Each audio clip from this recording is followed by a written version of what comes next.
1 cup warm fresh milk, sugar, yes,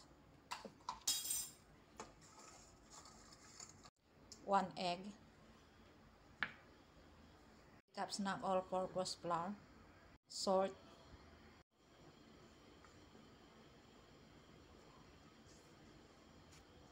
rest muna natin siya ng 20 minutes bago i-massage. Imasa na natin siya. Lagay ng butter.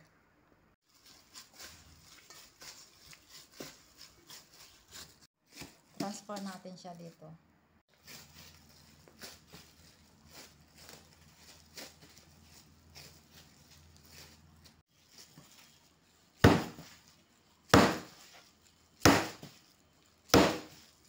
Malsa na siya, so i-pans natin siya ng ganyan. I-rest na natin guys, ito may oil siya. Ano natin sa oil. Tapos i-rest ng 1 hour.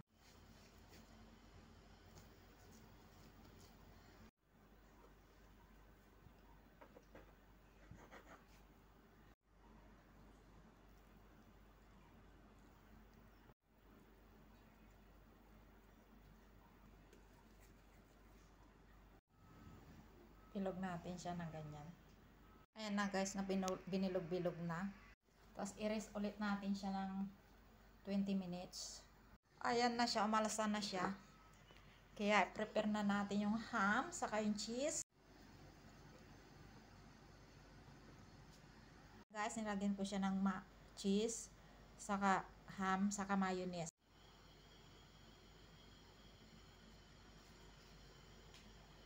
Ayan na. Ayan na siya, palasahin natin ulit ng mga 45 minutes.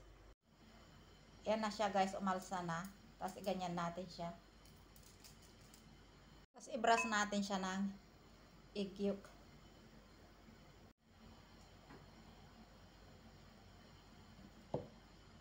Lagyan natin siya ng sesame seed. And ibibake natin siya ng 180 to 350 Fahrenheit at 20 to 25 minutes.